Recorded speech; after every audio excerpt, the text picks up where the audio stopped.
அனைவருக்கும் வணக்கம். Welcome to the historical talk. நம்ம இந்த ஹிஸ்டாரிக்கல் டாக்கில் வந்து ஹிஸ்ட்ரி சம்மந்தமான நிறைய விஷயங்களை பேசி பப்ளிஷ் பண்ணிருக்கோம். எல்லா சண்டேவும் எல்லா ஞாயிற்றுக்கிழமையும் இந்த ஹிஸ்டாரிக்கல் டாக்ஸ் வீடியோ நம்ம பப்ளிஷ் பண்ணிருக்கோம். இந்த ஹிஸ்டாரிக்கல் டாக்ஸில் நம்ம முன்னாடி பார்த்தீங்கன்னா காந்தியை பற்றி ஒரு வீடியோ போட்டிருந்தோம். அதை பேஸ்டான நிறைய கமெண்ட்ஸ் வந்துச்சு.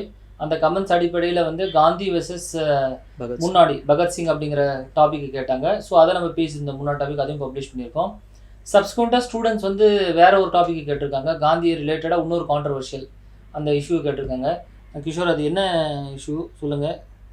ஓகே சார், காந்தியை பற்றி வேறு என்ன இஷ்யூ கேட்டிருக்காங்க ஸ்டூடெண்ட்ஸு? சார் காந்தி பற்றி நிறைய இஷ்யூ கேட்குறாங்க சார். பட் அதில் மெயினான ஒரு இஷ்யூ நம்ம இன்றைக்கி எடுத்து பேச போகிறோம் சார். இப்போ என்னன்னு பார்த்தீங்கன்னா காந்தி வெர்சஸ் இப்போ சுபாஷ் சந்திர போஸ். ஓகேங்களா சார்? இப்போ அதில் 2 டைமென்ஷன் சம்மந்தமாக கேட்டிருக்காங்க. என்னென்னா, ஏன் வந்து சுபாஷ் சந்திர போஸ் திரிபுரி கிரைசிஸில் ஐஎன்சியை விட்டு போனார், ஃபர்ஸ்ட் விஷயம். செகண்ட் வந்து என்னென்னா, அவங்க காந்தியும் சுபாஷ் சந்திர போஸுடைய ஒற்றுமை மற்றும் முரண் என்னன்னு கேட்டிருக்காங்க சார். இதுக்கு முன்னாடி நம்ம பார்க்கறதுக்கு முன்னாடி சுபாஷ் சந்திர போஸ் பற்றி ஒரு ஓவராலாக நம்ம பார்த்தோம். ஓகே, இப்போ என்னோட நேரேஷன் நான் என்ன சொல்கிறேன்னா, சுபாஷ் சந்திர போஸ்லேருந்து ஜஸ்ட் அந்த டாபிக்ஸ் நம்ம கவர் பண்ணிடுவோம். பேசிக்காக பார்த்தா சுபாஷ் சந்திர போஸ் வந்து 1897 ஜனவரி 23 1897 பிறக்கிறாரு. அவர் வந்து இப்போ இருக்கிற ஒடிசா, முன்னாடி வந்து பெங்காலி ஃபேமிலி, அவர் வந்து ஒடிசாவில் பிறக்கிறாரு. இப்போ இருக்க பிரசன்ட் ஒடிசா அந்த இதில் பிறக்கிறாரு. பிறந்ததுக்கப்புறம் அவர் வந்து நல்ல ஒரு பிரைட் ஸ்டூடெண்ட்டாக இருக்கிறாரு. ஒரு விஷயம் என்னென்னா, சுபாஷ் சந்திர போஸ் வந்து Indian civil services examination, ICS examination, இப்போ ஐஏஎஸ்ன்னு சொல்லக்கூடிய பரிச்சை மாதிரி, அப்போ ஐசிஎஸ்ன்னு எக்ஸாமினேஷன் இருந்துச்சு, இந்தியன் சிவில் சர்வீஸ். அந்த எக்ஸாமினேஷனில் மெரிட்டோரியஸாக பாஸ் பண்ணியிருக்கிறாரு. பாஸ் பண்ணதுக்கப்புறம் அந்த வேலை வேண்டான்னுட்டு நேஷ்னலிசம், நாட்டுக்காக பாடுபடுறதுக்கு அவர் யங் ஏஜ்லேயே வந்துட்டார். 1920s வந்துட்டார். அரௌண்ட் ஒரு 20-23 இயர்ஸ்லேயே பார்த்தீங்கன்னா நாட்டுக்காக பாடுபடுறதுக்கு வந்துட்டார். நான் கோஆப்ரேஷன் மூமெண்ட் 1920 உங்களுக்கு தெரியும், நான் கோஆப்ரேஷன் மூமெண்ட், ஒத்துழையாமை இயக்கம். அந்த நான் கோஆப்ரேஷன் மூமெண்ட்டில் கூட அவர் பார்ட்டிசிபேட் பண்ணியிருக்காரு. பின்னாடி 1920 அப்படியே வந்து கண்டினியூஷனாக அவர் பார்ட்டிசிபேஷன் இருக்குது. இப்போ சுபாஷ் சந்திர போஸை பற்றி ஒரு முக்கியமான விஷயம் சொல்லணும்னா, அவர் வந்து நல்ல ஒரு ரிச் ஃபேமிலியில் பிறந்தாலுமே அவர் வந்து புவரை பற்றி ரொம்ப நினச்சி பார்க்குறாரு. அவரோட ஐடியா பூரா எப்போவுமே என்ன இருக்குதுன்னா, லேபரர்ஸ்க்கு என்ன வெல்ஃபேர் பண்ணலாம், பெசன்ஸோடைய பிரச்சனைகள் என்ன, இதை பற்றி அவர் கான்ஸ்டண்ட்டாக சிந்திச்சுட்டே இருக்கார் சுபாஷ் சந்திர போஸ். ஸோ லேபரர்ஸு, பெசன்ஸ், இதனால என்ன ஆகுதுன்னா அவருடைய சிந்தனைகள் பூரா லெஃப்டிஸ்ட் சிந்தனைகளாக ஆகிடுது. நம்ம ரொம்ப டீட்டெயிலாக அந்த சிந்தனை தத்துவத்தில் போக வேண்டாம். மொத்தம் வந்து நம்ம ரைட்டிஸ்ட் டெண்டன்சின்னு ஒன்று சொல்கிறோம், இங்கிலீஷில் லெஃப்டிஸ்ட் சென்டென்சின்னு சொல்கிறோம், சென்டரிஸ்ட் அப்படின்னு சொல்கிறோம்.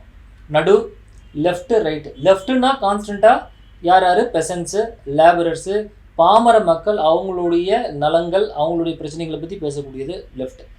ரைட்டுன்னா எக்ஸாக்டாக கேபிட்டலிஸ்ட்டு, அந்த மாதிரி ஒரு ஐடியாலஜி கேபிட்டல். சென்டரிஸ்ட்டு வலதுசாரி, இடதுசாரி. இப்போ இடதுசாரி சிந்தனைகளில் ரொம்ப வந்து ஆர்வம் காட்டுறார் சுபாஷ் சந்திர போஸ். 1927 28 இதெல்லாம் அப்படி இருக்கிறாரு. அதுக்கப்புறம் வந்து என்ன முரண் அப்படின்னா, சுபாஷ் சந்திர போஸுக்கும் காந்திக்கும் நீங்கள் என்ன முரண் அப்படின்னு பார்த்தீங்கன்னா, 1922 காந்தி வந்து நான் கோஆப்ரேஷன் மூவ்மெண்ட்டாக வித்ட்ரா பண்ணுறாரு. சௌரி சௌரா இன்சிடென்ட்னு ஒன்று இருக்குது. 5 பிப்ரவரி 5 பிப்ரவரி 1922 ஒரு போலீஸ் ஸ்டேஷனில் மக்கள் போய் ஒரு க்ரௌடு, ஆர்ம்டு க்ரௌடு போய் போலீஸ் ஸ்டேஷனை எரிச்சிடுறாங்க. உத்தரப்பிரதேசில் தானே சார்? ஆமாம். அவங்களா போய் எரிக்கிறது இல்லை, போலீஸ் லத்தி சார்ஜ் பண்ணுறாங்க. இவங்க போலீஸை துரத்திட்டு போகிறாங்க, அவங்க போய் போலீஸ் ஸ்டேஷனில் ஒழிஞ்சிக்கிறாங்க. உடனே கோவப்பட்டு மாபு எரிச்சு விட்றாங்க. ஓகே, இந்த டீட்டெயில்டாக இது நம்ம இந்த இஷ்யூ கூட போக வேண்டாம். பட் ஆனால் இந்த இஷ்யூனால காந்தி என்ன பண்ணுறாரு, நான் கோஆப்ரேஷன் மூவ்மெண்ட்டை வித்ட்ரா பண்ணிடுறாரு. பார்டோலி ரெசல்யூஷன் அப்படின்னு 12 பிப்ரவரி 1922 பார்டோலி ரெசல்யூஷன் ஒரு ரெசல்யூஷன் போட்டு, இனிமேல் வந்து நான் வந்து வைலண்ட் மாபை நான் லீடு பண்ண மாட்டேன். எந்த மாப் வந்து அகிம்சையை எடுக்காமல் அதை வந்து வைலண்ட்டாக ஒரு மூவ்மெண்ட் எடுக்குதோ அதை நான் வந்து லீடு பண்ண மாட்டேன்னு சொல்லிட்டு காந்தி வித்ட்ரா பண்ணிடுறாரு நான் கோஆப்ரேஷன். ஓகே, இதுக்கு யங் லீடர்ஸ் லைக் சுபாஷ் சந்திர போஸ், நேரு, இவங்கெல்லாம் கண்டனம் தெரிவிக்கிறாங்க. இந்த லீடர் என்ன, இந்த காந்தி வந்து ஏதோ ஒரு 4 இடத்துல மக்கள் வந்து ஒரு கொதி படைஞ்சிட்டாங்க, அவர் எரிச்சிட்டாங்க, உடைச்சிட்டாங்க. எதுக்கு இவர் காந்தி போய்ட்டு இவ்வளோ பெரிய மூவ்மெண்ட்டெல்லாம் வித்ட்ரா பண்ணிட்டாரு? இதுதான் ஃபஸ்ட்டு பெரிய மூவ்மெண்ட், நான் கோஆப்ரேஷன் மூவ்மெண்ட் 1922. இந்த மூவ்மெண்ட்டை எதுக்கு அவர் வித்ட்ரா பண்ணலான்றது அங்கேருந்தே அவங்களுக்கு வந்து ஒரு இது இருக்குது, முரண் வந்துடுச்சு. ஓகே, இது இப்படியே கண்டினியூ ஆகுது. டோட்டலாக எங்கே வந்து இது வந்து இந்த முரண் வந்து ரொம்ப ஹெட்டுக்கு போய் ரீச் ஆகுது, பிரச்சனை வெடிக்குது எங்கன்னா 1937 வந்து சுபாஷ் சந்திர போஸ் காங்கிரஸுக்கு பிரசிடென்ட் ஆகிடுறாரு. அந்த செஷன் பேர் ஹரிபுரா செஷன். 1939 38 ஹரிபுரா செஷனில் பிரசிடென்ட் ஆகிறார். 39 கூட அவர் நான் பிரசிடென்ட் ஆகணும்னு அவர் விரும்புகிறார் சுபாஷ் சந்திர போஸ். ஏற்கனவே ஒரு பிரசிடெண்ட்டாக இருக்கிறவர் இன்னொரு டைம் பிரசிடென்ட் ஆகிறது ஒன்றும் புதுசு கிடையாது. இதுக்கு முன்னாடி செஷனில் ஜவஹர்லால் நேரு அப்படி இருந்திருக்கிறார். அதனால இவர் வந்து விருப்பப்படுறாரு, நான் நெக்ஸ்ட் பிரசிடென்ட் ஆகணும், நானும் பிரசிடெண்ட்டாக இருக்கணும்னு நினைக்கிறாரு. அப்போ என்ன நடக்குதுன்னா, சரி பிரசிடெண்ட்டாக இருந்தால் ஒன்றும் பிரச்சனை இல்லை. சுபாஷ் சந்திர போஸ் இப்போ 2வது டைம் பிரசிடெண்ட்டாக இருக்கும்போது என்ன சொல்கிறார், பிரசிடெண்ட் ஆகிற டயத்தில் என்ன சொல்கிறாருன்னா, பிரசிடெண்ட்டுங்கிற எலெக்ஷன் வந்து சும்மா பிரசிடென்ட்டுன்னு எலெக்ட் பண்ணாமல் ஐடியாலஜி பேஸில் அந்த பிரசிடென்ட் போஸ்ட்டுக்கு போட்டி போடணுங்கிறது. ஐடியாலஜின்னு என்ன, அந்த லீடர் பிரசிடென்ட் ஆகக்கூடிய லீடர் அவருடைய சிந்தனைகள் என்ன, சித்தாந்தங்கள் என்னங்கிறத சொல்லி காங்கிரஸ்குள்ளே ஓட்டை தேடி அதில் ஒரு பிரசிடென்ட் ஆகணும் அப்படிங்கிறது சொல்கிறாங்க. இதை நிறைய லீடர்ஸ் அப்போஸ் பண்ணுறாங்க. ஜவஹர்லால் நேரு, அங்கே இருக்கிற மற்ற லீடர்ஸ், ராஜேந்திர பிரசாத், இவங்க எல்லாமே, சர்தார் பட்டேல், இவங்க கூட அப்போஸ் பண்ணுறாங்க. ஏன் அப்போஸ் பண்ணுறாங்கன்னா, காங்கிரஸ் பிரசிடென்ட்டுங்கிறது ஜஸ்ட் ஒரு நாமினேஷன் ஆகக்கூடிய ஒரு போஸ்ட் தான் அது. அதான் சார் டைட்டிலாக ரெட்டாக தான் சார், சும்மா டைட்டில் ஹெட் தான், பேருக்காக தான் ஹெட்டு. இந்த சித்தாந்தங்கள் எல்லாம் முடிவு யார் பண்ணணும், காங்கிரஸ் ஒர்க்கிங் கமிட்டி தான் முடிவு பண்ணணும். இது நாள் வரைக்கும் அப்படி தான் பண்ணிட்டு இருக்காங்க. ஸோ இப்போ வந்து இந்த லீடராக எலெக்ட் ஆகக்கூடிய, பிரசிடெண்ட்டாக எலெக்ட் ஆகக்கூடிய மக்கள், அந்த லீடரு சித்தாந்த அடிப்படையில் வந்து எலெக்ஷனை நிற்கணுங்கிற அவசியம் கிடையாது அப்படின்னு சொல்கிறாங்க. பட் அதையும் மீறி சுபாஷ் சந்திர போஸ் இல்லை, நான் ஐடியாலஜியில் நான் கண்டெஸ்ட் பண்ணிட்டேங்கிறாரு. இப்போ என்ன பண்ணுறாங்களா, காங்கிரஸில் வந்து காந்தி கிட்டலாம் போய் சொல்லி காந்தியை பிரசிடென்ட் இருக்கிறாரு. அப்போ அவங்க என்ன சொல்கிறாங்க, நீங்கள் ஒரு கேண்டிடேட்டை நிற்கிறீங்க சுபாஷ் சந்திரக்கு எகென்ஸ்டாக, நம்ம எலெக்ஷனை நடத்துவோம்னு சொல்லிட்டு பட்டாபி சீதாராமையாவை நிற்கிறாங்க. Correct sir. So Pattabhi Sitaramayya, சுபாஷ் சந்திர போஸ் 2 பேரும் எலெக்ஷனில் மோதி காந்தியோட கேண்டிடேட், அதாவது பட்டாபி சீதாராமையா சுபாஷ் சந்திர போஸ் கூட தோத்துறாரு. சார் இதுக்கு காரணம் வந்து காங்கிரஸுக்குள்ளேயே இருக்கிற சோசியலிஸ்ட்னு சொல்கிறாங்க சார். ஆமாம், லெஃப்டிஸ்ட் எல்லாமே சுபாஷ் சந்திர போஸ் சப்போர்ட் பண்ணுறாங்க. ஆமாம், லெஃப்டிஸ்ட் எல்லாமே நிறைய பேர் லெஃப்டிஸ்ட்டில் காங்கிரஸில் இருக்காங்க. காங்கிரஸ் சோசியலிஸ்ட் பார்ட்டி 1934 ஆரம்பிச்சிட்டாங்க, அவங்களும் காங்கிரஸ்லேயே தான் இருக்காங்க. ஆமாம், சோசியலிஸ்ட் ஐடியா, லெஃப்டிஸ்ட் ஐடியா எல்லாருமே சுபாஷ் சந்திர போஸ் சப்போர்ட் பண்ணுறாங்க.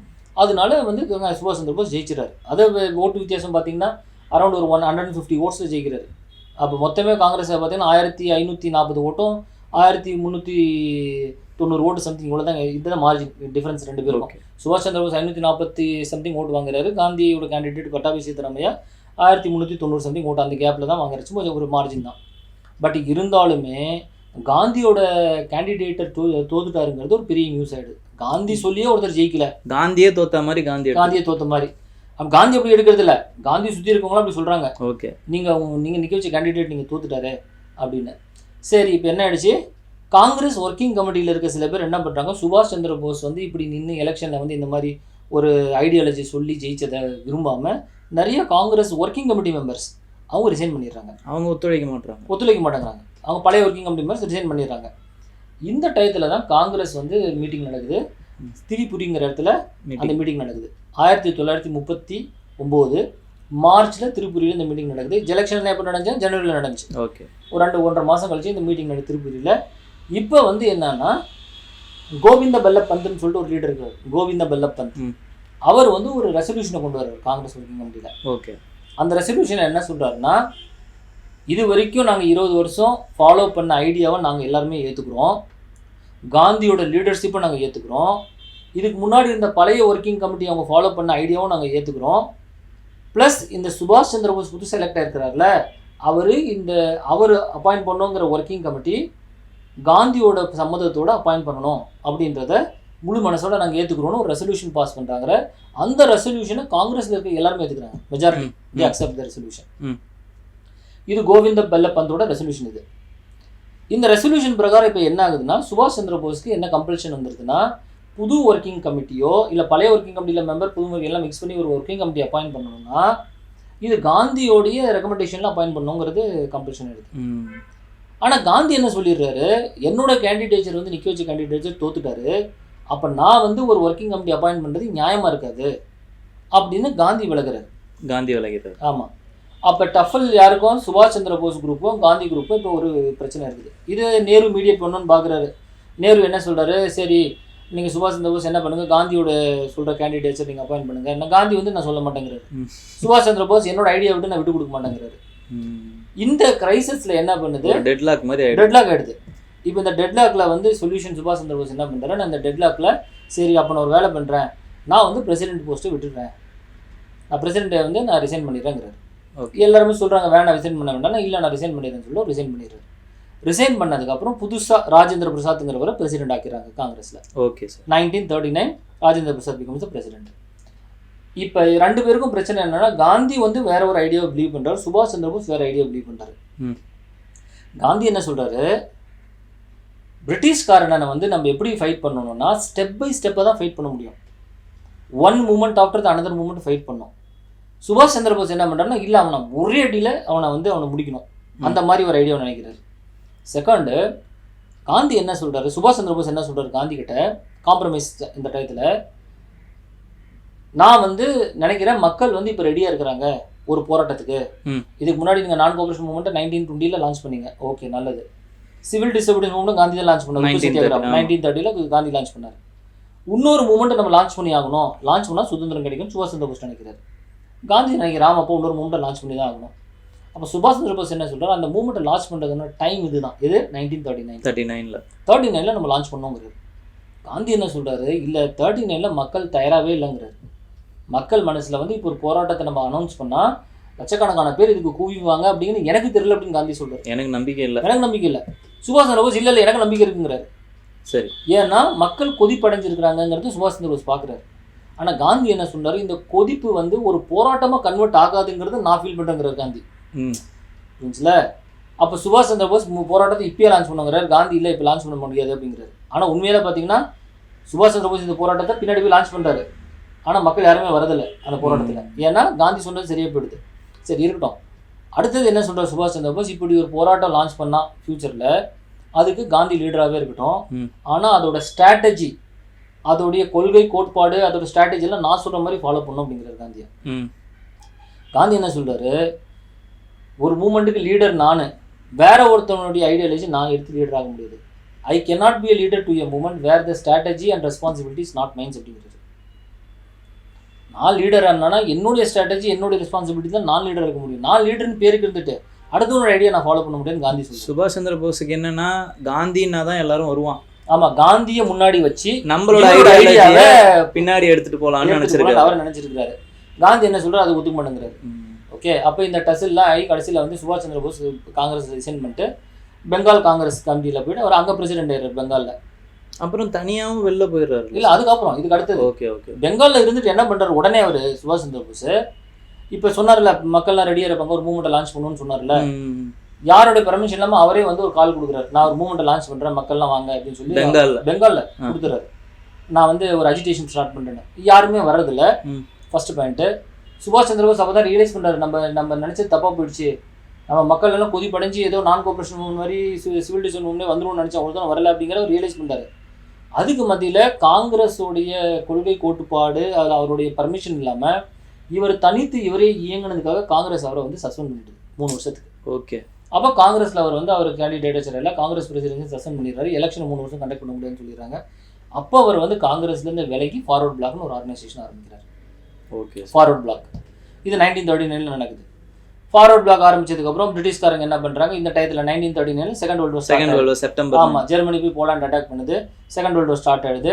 உடனே இந்த வார் டைம் கிரைசிஸில் சுபாஷ் சந்திர போஸ் ஹவுஸ் அரெஸ்ட்டில் கொண்டு வச்சுருக்காங்க. இப்போ இந்த ஹவுஸ் அரெஸ்ட்லேருந்து சுபாஷ் சந்திர போஸ் தப்பிச்சு போய் 1940, 41, 42 தப்பிச்சு போய் அவர் ஆப்கானிஸ்தான் போய், அங்கேருந்து ரஷ்யா போய், அங்கேருந்து ஜெர்மனி போய், அங்கேருந்து சிங்கப்பூர்லேருந்து ஜப்பான் போய், ஜப்பான் வந்து இப்போ செகண்ட் வேர்ல்டு வாரில் பார்ட்டிசிபேட் பண்ண ஆரம்பிச்சிச்சு. ஏன்னா பேர்ல் ஹார்பர் அட்டாக் நடந்துருது. பேர்ல் ஹார்பர் பேர்ல் ஹார்பர் நடந்ததுக்கப்புறம் என்ன பண்ணுது, இப்போ ஜப்பான் என்ன பண்ணுது, போய் வந்து செகண்ட் வேர்ல்டு வாரில் பார்ட்டிசிபேட் பேர்ல் ஹார்பரில் மூலியமாக பார்ட்டிசிபேட் பண்ணதுக்கப்புறம் சுபாஷ் சந்திர போஸ் என்ன நினைக்கிறாருன்னா, பிரிட்டனுக்கு எதிர்த்து சண்டை போடக்கூடியது ஜெர்மனி, பிரிட்டனுக்கு எதிர்த்து சண்டை போடக்கூடியது ஜப்பான், ஏன்னா ஜப்பானும் ஜெர்மனியும் ஃப்ரெண்ட்ஸு. அப்போ எதிரிக்கு எதிரி நண்பன் சுபாஷ் சந்திர போஸ் நினைக்கிறாரு. அப்போ நம்ம பிரிட்டனை போய் தாக்கணும்னா என்ன பண்ணணும்னா, நம்ம வந்து எனிமி கூட கை கோர்க்கணும்னு சொல்கிறாரு. எனிமி யார், ஜெர்மனி, ஜப்பான். அதனால் போய் ஒரு ஜெர்மனியில் போயிட்டு ஹிட்லரை மீட் பண்ணதாகவும், அங்கேருந்து சப்மரீன் மூலிமா தப்பிச்சு சிங்கப்பூர் போய், அங்கேருந்து ஜப்பான் போய், ஜப்பானில் இருக்க பிரைம் மினிஸ்டர் ஒருத்தர் இருக்கிற தோஜோ, அந்த தோஜோவை மீட் பண்ணதுக்கப்புறம் அவர்கிட்ட ஹெல்ப் கேட்குறாரு. நாங்கள் வந்து நான் உங்களுக்கு சப்போர்ட் பண்ணுறேன், எனக்கு நீங்கள் பிரிட்டிஷை எதிர்க்கிறதுக்கு நீங்கள் எனக்கு ஹெல்ப் பண்ணுங்கன்னு. அவங்க என்ன நினைக்கிறாங்கன்னா, நல்லது நம்ம பிரிட்டனை தான் அப்போஸ் பண்ணோம், இவங்களே ஒருத்தங்க இருக்கிறாங்க, இவங்களும் யூஸ் பண்ணிக்கணும்னு சொல்லி அவங்க நினைக்கிறாங்க. ஜப்பான் ப்ராக்ஸி மாதிரி நம்ம யூஸ் பண்ணிக்கணும்னு நினைக்கிறாங்க. இந்த சுச்சுவேஷனில் தான் 1942 41 42 முக்கியமான சம்பவம் நடக்குது. என்னன்னா, ஜப்பான் வந்து என்ன பண்ணுதுன்னா, பிலிப்பைன்ஸ் எல்லாத்தையும் அட்டாக் பண்ணிட்டு பேர்ல் ஹார்பருக்கு அப்புறம் என்ன பண்ணுது, பிலிப்பைன்ஸ் இந்தோ சைனா ஃபுல்லாக அட்டாக் பண்ணி, மலேசியா பர்மா, அதாவது பர்மா வந்து பிரிட்டிஷ் காலனி, அந்த பர்மாவை வந்து அனெக்ஸ் பண்ணிக்குது. Okay, Japan. பர்மாவை அனெக்ஸ் பண்ணதுக்கப்புறம் 1942 பிரிட்டிஷ்காரன் எல்லாமே இந்தியன் சோல்ஜர்ஸ் எல்லாம் அங்கேயே விட்டுட்டு தப்பிச்சு இந்தியா கூடி வந்துடுறாங்க பர்மாலேருந்து. அப்போ அந்த எல்லா சோல்ஜர்ஸும் யார் கீழே மாட்டிக்கிறாங்க? ஜப்பான் கீழே மாட்டிக்கிறாங்க. எல்லாமே இந்தியன் சோல்ஜர்ஸ். ஜப்பான் பிரிட்டிஷ் ஆர்மியில் இருந்தாங்க, எல்லாமே ஜப்பான் கிட்ட போய் கிட்டத்தட்ட 4000 சொல்றாங்களே, அதிகம் 45,000 சோல்ஜர்ஸ் மாட்டிக்கிறாங்க. இப்போ இந்த சோல்ஜர்ஸ் எல்லாத்தையும் வச்சு என்ன பண்ணுறது? ஜப்பான்காரனுக்கு ஒன்றும் புரியல. இப்போ வந்து என்ன நினைக்கிறேன், அந்த சோல்ஜர் குரூப்ல இருந்த ஆஃபீஸர் ஒருத்தர் மோகன் சிங்னு ஒரு ஆஃபீஸர் என்ன பண்ணுறாரு, ஜப்பான் கிட்ட போய் பேசுகிறாரு.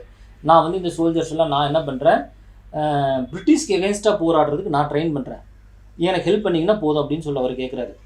அந்த டயத்தில் அந்த பேச்சுவார்த்தை நடந்துட்டு இருக்கும்போது 1942 இந்த பேச்சுவார்த்தை நடந்துட்டு இருக்கும்போது ஜப்பான்ஸ்க்கும் அப்போ இருக்க அந்த மோகன் சிங்கும் பிரச்சனை வந்து இந்த முயற்சி வந்து 100% அவர் அரெஸ்ட் பண்ணி திருப்பி அரெஸ்ட் பண்ணிடுறாங்க. அவர் ஜெயிலில் அரெஸ்ட் பண்ணிடுறாங்க, மோகன் சிங் அரெஸ்ட் பண்ணிடுறாங்க.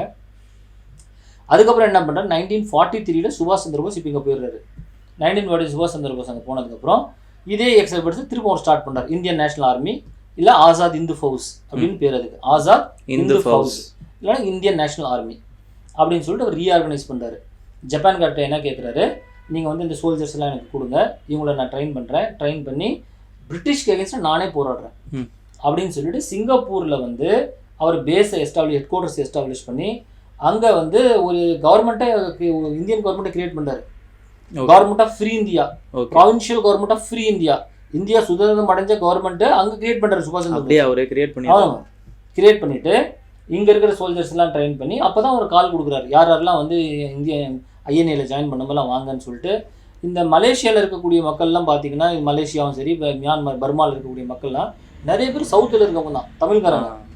இவங்க தான் நிறைய பேர் ஜாயின் பண்ணியிருக்காங்க ஏற்கனவே அந்த ஆர்மியில். ஓகே. ஸோ அந்த நாள் ஜாயின் பண்ணதுக்கப்புறம் எல்லாருமே உள்ளே போயிட்டு அங்கே இருந்துக்கிட்டு அதுக்கப்புறம் 1944 வந்து என்ன பண்றாங்க, இந்தியாவை இன்வைட் பண்றதுக்கு சுபாஷ் சந்திர போஸ். அப்பதான் இவர் அந்த காலம் கொடுக்குறாருல்ல சார். ஆமா, அதாவது வந்து give me blood I will give you freedom. ஆமா ஆமா, give your blood I will give you freedom அப்படிங்கிற, உன்னோட ரத்தத்தை கூட நான் உனக்கு வந்து சுதந்திரம் கொடுக்குறேன். ரத்தம் அப்படின்னா போராடு, சுதந்திரத்தை நான் வாங்கி கொடுக்குறேங்கிறாரு.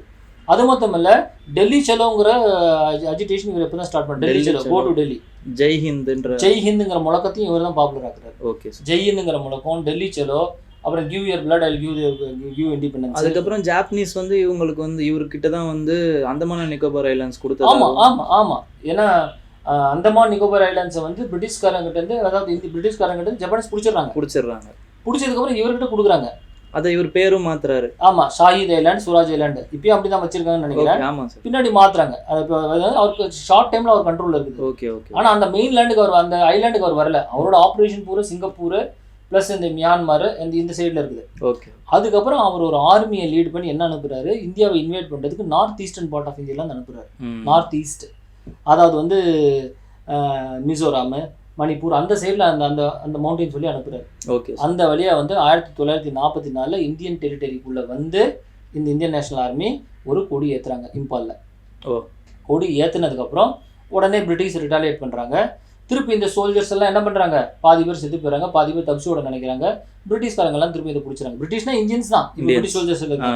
அப்போ பிரிட்டிஷ் ஆர்மியில் இருந்த Indians prisoners of war Japanese ஆகி திரும்ப அவன் ஐஎன்ஏ சோல்ஜர் ஆனதுக்கப்புறம் அவங்கள திரும்ப போய் பிடிச்சி பிரிட்டிஷ்காரன் பிடிச்சிட்டு சோல்ஜர்ஸை இழுத்துட்டு பிரிசனர்ஸை இழுத்துட்டு வந்து ஜெயிலில் பல இடத்துல ஜெயிலில் போட்டு முடி வச்சிடுறாங்க. அதுதான் ஃபேமஸ் ஐஎன்ஏ ட்ரையல்ஸ். ஆமாம், அதுக்கு பேர் ஐஎன்ஏ ட்ரையல்ஸ், ரெட் ஃபோர்ட் ட்ரையல்ஸ்னு பேர் சொல்கிறாங்க. அது ஓகே. ஏன்னா அந்த ரெட் ஃபோர்ட்டில் அந்த ட்ரையல்ஸ் நடக்குது.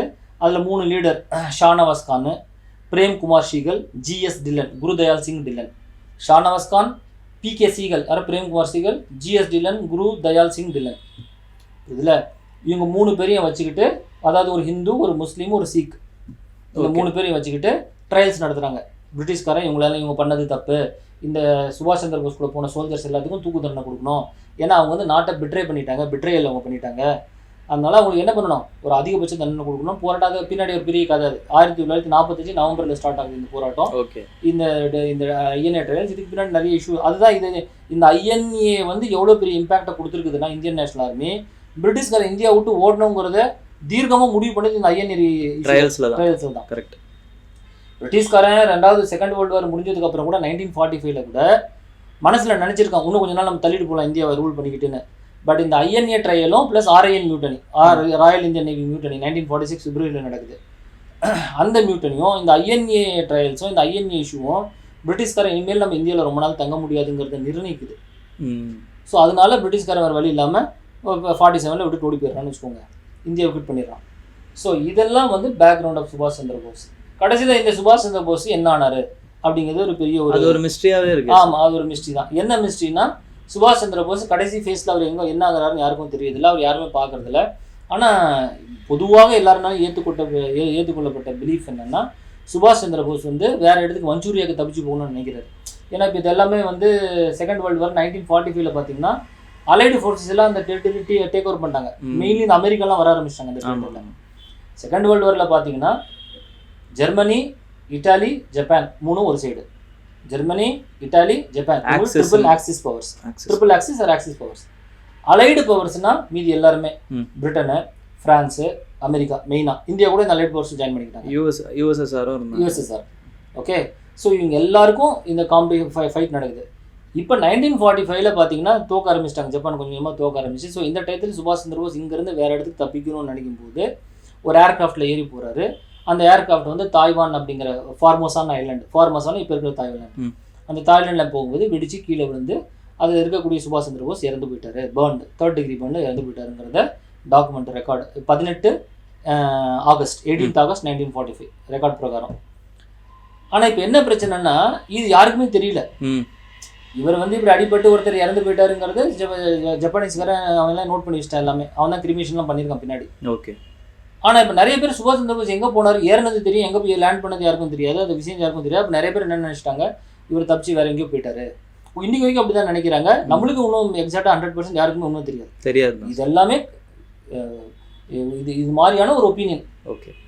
ஏர்கிராஃப்ட் பறந்து போனது, விழுந்தது, 3rd degree பர்னில் இறந்தது, அதெல்லாம் ஒரு பக்கம் இருந்தாலுமே கொஞ்சம் பேர் சுபாஷ் சந்திர போஸ் வந்து ரஷ்யாவில் தப்பிச்சு போயிட்டாரு. அதுக்கப்புறம் வந்து பார்த்தீங்கன்னா அவர் ஹிமாலயஸில் இருக்கிறாரு. அவர் இந்த மாதிரி எல்லாம் நிறைய பிலீஃப் சிஸ்டம் இருக்குது. இதுக்கு நடுவில் இன்னும் கொஞ்சம் பேர் என்ன சொல்கிறாங்கன்னா, சீக்கிரட்டாக பிரிட்டிஷ்காரன் என்ன சொன்னான்னா, நான் சுதந்திரம் கொடுக்கறதுக்கு ஒரு கண்டிஷன் வச்சேன் பிரிட்டிஷ்காரன். அது என்ன கண்டிஷனு? சுதந்திரம் கொடுப்பேன், ஆனால் ஒரு கண்டிஷன். நேதாஜி வந்து சுபாஷ் சந்திர போஸ் நேதாஜின்னு நம்ம சொல்கிறோம். அந்த நேதாஜி வந்து நீங்கள் பிடிப்பட்டா இந்தியாவில் எங்ககிட்ட நீங்கள் ஒப்படைக்கணும், நேரு கிட்ட ஒப்புதல் வாங்கிட்டாங்க அப்படின்னு. இதெல்லாம் அந்த அளவுக்கு வந்து ஹிஸ்டாரிக்கலாக ஃபேக்ட் கிடையாது. ஏன்னா எல்லாமே கான்ஸ்பிரசி தான். ஏன்னா சுபாஷ் சந்திர போஸ் உயிரோடு இருந்திருந்தால் பிரிட்டிஷ்காரன் பிரிஞ்சு போனதுக்கப்புறம் இல்லை, அதுக்கு முன்னாடியே வெளியே வந்திருப்பார் அவர். இன்கேஸ் பிரிட்டிஷ்காரன் போனதுக்கப்புறம் கூட நிறைய பேர் என்ன சொல்கிறாங்க, நேரு பிடிச்சி கொடுத்துருவாருன்னா வராமல் இருக்கு. அவர் ஏன் கொடுக்கணும், பிடிச்சி ஏன் கொடுக்கணும்? ரெண்டாவது நேருக்கு அந்த அளவுக்கு தெரியுது, அந்த ஒரு விஷயம் இருக்குதுல்ல சார். அது மட்டும் இல்லாமல் 15th ஆகஸ்ட் நமக்கு சுதந்திரம் கிடைக்குது. 16th ஆகஸ்ட் வந்து நேரு வந்து எவ்வளோ பேர் கான்ட்ரிபியூட் பண்ணியிருக்காங்க. இருந்தாலுமே சுபாஷ் சந்திர போஸோட கான்ட்ரிபியூஷன் வந்து ரொம்ப பெருசு. கரெக்டா. அவரு தான் வந்து வெளிநாட்டில் நம்மளுடைய தேசிய கொடியை நிறைய இடத்துல ஏற்றினவருன்ற மாதிரி அவருக்கு புகழாரமும் சுட்டியிருக்கிறாரு. அப்போ வந்து சுபாஷ் சந்திர போஸ் உயிரோடு இருந்திருந்தால் 1947 அந்த டைமில் இருந்திருந்தால் கண்டிப்பாக வந்திருப்பாரு. இந்தியாவில் ஒரு பெரிய ரோல் ப்ளே பண்ணியிருப்பார். பின்னாடி ஒரு அப்போசிஷன் பார்ட்டியாவோ இல்லை ரூலிங் பார்ட்டியாவோ பெரிய ரோல் ப்ளே பண்ணியிருப்பாருங்கிறது என்னுடைய கொஞ்சம் வரலாற்று அறிவில் இருக்கக்கூடிய, எனக்கு தெரிஞ்ச ஒரு லெஃப்டிஸ்டோடைய ஒரு லீடராக வந்து பெரிய எமர்ஜ் போயிருப்பாரு. ஆனால் வந்து நான் ஏற்கனவே சொன்ன மாதிரி போராளிகள் இவங்கெல்லாம் வந்து மறையிறதில்லை, இவங்கெல்லாம் இறக்குறதில்லை, இவங்கெல்லாம் விதைக்கப்படுகிறார்கள். இதுதான் ஹிஸ்ட்ரி நம்மளுக்கு சொல்கிறது. ஓகே. பெரிய ரெவல்யூஷனரிஸ் எல்லாம் they don't die, they are just seated. Sir இன்னொரு ஒரே ஒரு சின்ன குயிக் அந்த இது மட்டும் பண்ணிடலாம் சார். அவங்களோட நேரு, காந்தி, அதுக்கப்புறம் சுபாஷ் சந்திர போஸுடைய அந்த முரண் மட்டும் சொல்லிட்டீங்கன்னா. முரண் இதுதான். முரண் இது ரெண்டுமே. இதெல்லாம் ஒற்றுமை என்ன சார்? பிலீஃப் ஒற்றுமை. 2 பேரும் நேஷனலிஸ்ட், அவ்வளோதான். 2 பேருக்கும் இண்டிபெண்டன்ஸ் வேணுங்கிறது விரும்புகிறாங்க. 2 பேரும் போருக்கு சப்போர்ட் பண்ணணும்னு நினைக்கிறாங்க. வழிமுறைகள் தான் வேற. இப்போ டிஃபரன்ஸ் என்னன்னா, 2 பேருமே வந்து ஹானஸ்ட் லீடர்ஸ், 2 பேருமே மாஸ் லீடர்ஸ் தான். ஆனால் ஒரே ஒரு விஷயம், சுபாஷ் சந்திர போஸ் கொஞ்சம் வேகமாக போகணும்னு நினைக்கிறாரு. இவரோட காந்தி கொஞ்சம் ஸ்லோவாக இருக்கணும்னு நினைக்கிறாரு. செகண்ட் பாயிண்ட், காந்திக்கு சுபாஷ் சந்திர போஸை காட்டிலும் பிரிட்டிஷை பற்றி நிறைய விஷயங்கள் புரியுது. ஏன்னா அவர் சவுத் ஆப்பிரிக்காலேருந்து அவர் புரட்சி பண்ணிட்டு இருக்காரு. ஆமாம். ஆனால் சுபாஷ் சந்திர போஸ் என்ன பண்ணுறாரு, இல்லை உடனே நம்ம வி வாண்ட் இண்டிபெண்டன்ஸ் இப்பயே வேணுங்கிறாரு. இதே காந்தி 1942 சுபாஷ் சந்திர போஸ் மாதிரி திங்க் பண்ண ஆரம்பிச்சிட்டாரு. ஏன்னா 1942 காந்தி வந்து குட் இந்தியா மூவ்மெண்ட் லான்ச் பண்ணும்போது என்ன சொல்றாரு, எனக்கு இன்னைக்கு நைட்டே எனக்கு சுதந்திரம் வேணுங்கிறாரு காந்தி. இதையும் சில பேர் கேட்டிருக்காங்க, ஏன் காந்தி டூ ஆர் டைன்னு சொன்னாரு. இல்லை, அதை பற்றி பேசுவோம். அது நிறைய விஷயம் இருக்குது. சரிங்க சார். டூ ஆர் டைன்னு காந்தி சொல்லலாமா அப்படின்லாம் பேசியிருக்காங்க. அதை பற்றி நம்ம வாய்ப்பு கிடைச்சா இன்னொரு டைம் பேசுவோம். Okay sir. பட் இந்த சுபாஷ் சந்திர போஸும் காந்திக்கும் ஒற்றுமைகள் என்னன்னா, நேஷனல் லீடர்ஸு பார்த்து தான் டிஃப்ரென்ஸ். ஓகே. அதே மாதிரி இன்னும் 2 பேரையும் விட்டே கொடுக்கலன்னு சொல்கிறாங்க சார். காந்தி வந்து சுபாஷ் சந்திர போஸை பேட்ரியாட் ஆஃப் பேட்ரியாட்ஸ் சொல்லியிருக்காரு. Prince of patriots. அதே மாதிரி இவர் வந்து காந்தியை தான் ஃபர்ஸ்ட் இவர் தான் ஃபாதர் ஆஃப் நேஷன். நம்ம வந்து வெளியில இருக்கிற மக்கள் வந்து சுபாஷ் சந்திர போஸ் கட்சி ஒரு பக்கம், காந்தி கட்சி ஒரு பக்கம், 2 பேரும் சண்டை போட்டுட்டு இருக்கோம். ஆனா அவங்க ரெண்டு பேரும் மியூச்சுவல் ரெஸ்பெக்ட் பண்ணிட்டு தான் இருக்காங்க. எப்படி பகத்சிங் காந்தியை ரெஸ்பெக்ட் பண்ணாரோ, காந்தியை பகத்சிங் ரெஸ்பெக்ட் பண்ணாங்களோ, அதே மாதிரி காந்தி சுபாஷ் சந்திர போஸையும், சுபாஷ் சந்திர போஸ் காந்தியும் வந்து ரொம்ப அடோர் பண்ணாங்க. ரொம்ப ரொம்ப வந்து அவங்கள அடோர் பண்ணிக்கிட்டாங்க. ஓகே சார், புரிஞ்சுல? அதனால வந்து நான் என்ன சொல்றேன்னா, தேவையில்லாத அந்த குழப்பம் வேண்டாம். ரெண்டுமே மாஸ் லீடர்ஸ் தான். ஓகே, இவங்க 2 பேருக்குள்ள இந்த இந்த இந்த சின்ன சின்ன பிரச்சனைகளுக்கு இருந்ததெல்லாம் உண்மைதான். ஓகே, அதுக்கு இப்படி தான் வெளிப்பட்டுருக்குது நேஷனல் மூவ்மெண்ட்ல. ஓகே, ஸோ நம்ம ரொம்ப நேரம் பேசிட்டோம்னு நினைக்கிறேன், டைம் ஆயிடுச்சு. ஸோ நம்ம இந்த டாக் முடிச்சுக்கலாம், இந்த ஹிஸ்டாரிக்கல் டாக்ஸை.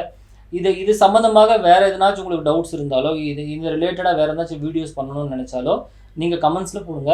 அது மட்டும் இல்லை, இதுக்கு முன்னாடி பப்ளிஷ் பண்ண வீடியோஸ் எல்லாம் நம்ம ஞாயிற்றுக்கிழமை பப்ளிஷ் பண்ணுவோம். ஸோ சில ஸ்டூடெண்ட்ஸ் இந்த வீடியோ இதுக்கு முன்னாடி இருக்க எபிசோட் எங்கே இருக்குதுன்னு கேட்டிருக்காங்க.